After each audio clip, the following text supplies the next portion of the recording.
Anong gagawin ko? Sino si Ame? Okay. The story of Ame. So si Ame ay anak ng kambing na mag-asawa na kulay brown.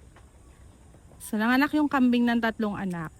Isang brown, isang puti, at isang itim na Sino yung nagngangalang Ame. So dahil siya ay kulay itim, nineglect siya ng kanyang nanay. Hindi siya pinapadede, hindi rin siya pinapansin, and there are times na sinusuwag siya ng nanay niya. Dahil dito, nakita siya ng mga farm boys. So kinuha siya sa kulungan at saka hiniwalay siya. And then, ang mga nag-feed sa kanya ng milk ay yung mga guest.